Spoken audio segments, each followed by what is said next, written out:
अऊज़ु बिल्लाहि मिनश्शैतानिर्रजीम बिस्मिल्लाहिर्रहमानिर्रहीम या बनी यज़हबू फ़तहस्ससू मिन यूसुफ़ व अख़ीहि वला तयअसू मिन रूहिल्लाह इन्नहु ला ययअसु मिन रूहिल्लाह इल्लल क़ौमुल काफ़िरून। मेरे बच्चों, जाकर यूसुफ और उसके भाई की कुछ टो लगाओ।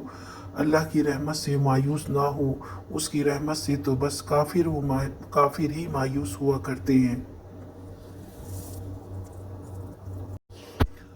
याकूब अलैहिस्सलाम ने कहा, है मेरे बेटियों, जाओ यूसुफ को ढूंढो और उसके भाई को भी। अल्लाह की रहमत से मायूस ना हो। उनका गम भी बढ़ रहा था और साथ साथ उनका सब्र और अल्लाह पर तवक्कल बढ़ता जा रहा था। ये एक मोमिन की पहचान है। उसकी आजमाइश उसके ईमान को मज़ीद खोल देती है। आया वो इस आजमाइश से घबरा कर कुफ्र करता है या उसको अपने रब की रज़ा समझकर सब्र करता है। दुख का होना तभी है, वो तो होगा, मगर उस वक्त उसने सहारा किसका लिया, मदद किससे मांगी, आह बुका में तमाम हुआ, या उसने अपने रब से उसकी रहमत और आफियत मांगी। आज का सवाल, याकूब अलैहिस्सलाम ने बिन्यामीन के ना लौटने पर बेटों से क्या कहा।